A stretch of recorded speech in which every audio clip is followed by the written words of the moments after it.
Hello everybody, welcome back to another edition of the TeSys Tera training. I'm your host, Leandro Umada, and in this video what we're going to see is how we can control the TeSys Tera over ModbusTcp using a Modicon PLC, which is going to be the Modicon M262, but this is also available for the M241 or M241. Okay, so let's go to the software. So this is my actual configuration of the TeSys Tera. Okay, the control came from the digital input, or it can be from communication, but the one to decide that is the mod selection, and is the digital input. This is going to be this one over here. So right now, if I change this to this position, it's going to be through digital input. But if I change this to remote, okay, it's going to be through communication. That is now set to communication. Now, this is going to be this one, remote, because I can configure this. Now, if this parameter is in momentary, it means that I will need two signals, one for start and another one to stop. Okay. If it's in maintain, then I just need one signal in order to make the start and stop. Okay, so as soon as that bit is in 1, it will start, and as soon as it goes down, it will stop. Okay, so that is how it's going to behave. On the Modicon M262, in order to speed up the process, I have done a library that you can install, which is this one, SD_LTA_TT, that had a few function blocks to control the Tera. The basic one is this, and I'm working on this advanced in order to control, monitor, and also send the configuration. But that is a long term. On this one, it's going to be the one that you can use in order to start and stop the load. They also need this library that I can also provide. Okay, so now I got this. Let's create a new POU underscore TT for TeSys Tera. I'm going to use CFC. And then here I just need to call the function block that I have. So this case is going to be here. I'm going to use the basic one, this one, control. Okay, it's going to be my instance motor. So the only thing that you need in order to test this out is an structure. So it's going to be st_motor. And inside the structure, you have a lot of information that we're going to initialize one. So here you have a lot of things. Okay, this structure works for this device and also for another one. For the other function blocks, it's going to be more advanced. Here you have all the different commands, but it doesn't matter. So here, what we need to set is the communication 192.168.0.190, and I'm going to use the timeout as 10.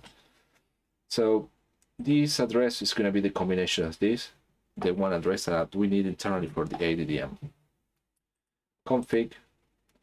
Then we just need to enable this, initialize the block, and then execute. This execute will trigger just 1 second to read and write into the device. Okay, so probably here what I recommend you to have is a error trig, and also execute again once you have the done, this done or another done. Okay, so now I believe we are ready. So I'm going to connect with the unit with the M262. In my case, this applied for the M262, M241 or M251. So I'm going to log in.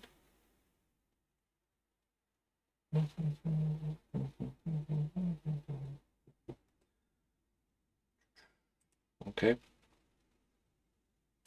So this one is already on. Whatever is working before. Okay, so I'm going to enable the block. Okay, I'm going to initialize, so it will start doing something, and then I'm going to execute it. I'm going to leave it on, so every time it finish, it will do it. Okay, So here you can see that I have some status of the drive. So I'm going to pass this to local control. Okay, you can see the motor is going to stop, and as soon as I press it start, it changed the status to start, and then after a few more seconds it will go to run state. Okay, so it's going to run.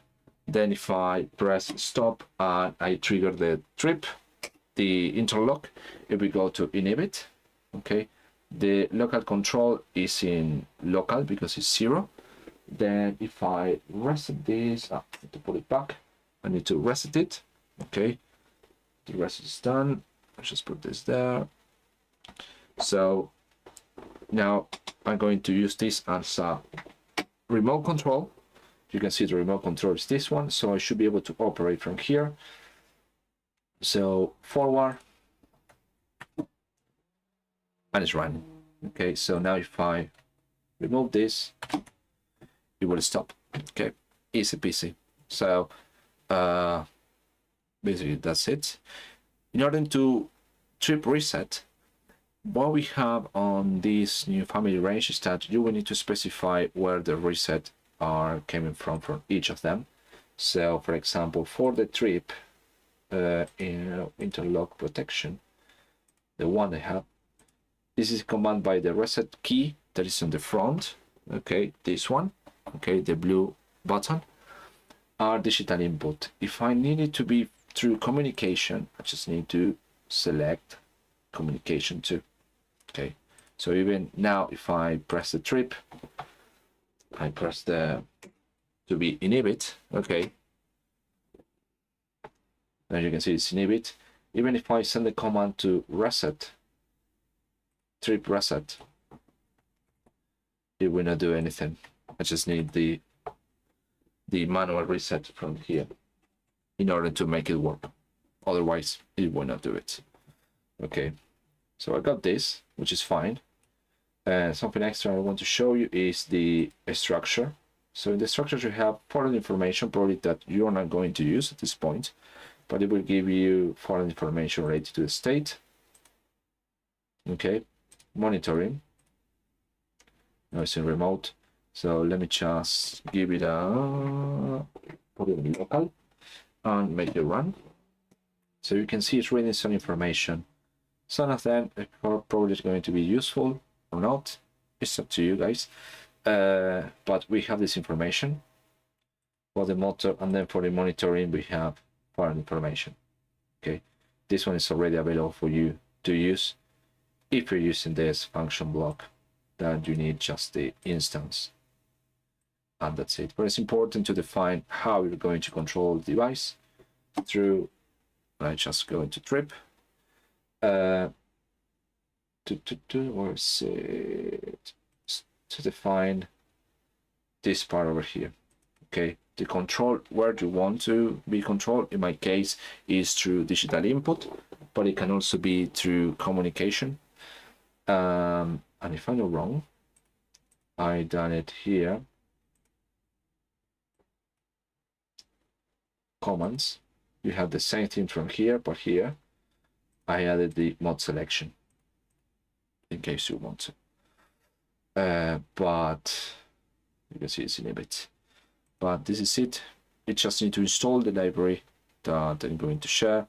In order to install the library, you just need to go to here, library repository, install, and select the compile library that we share.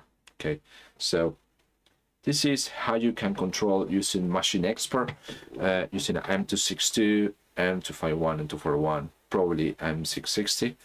I haven't tried yet, but this is how you can make the control of the TeSys Tera using the PLC and Machine Expert over ModbusTcp using this function block.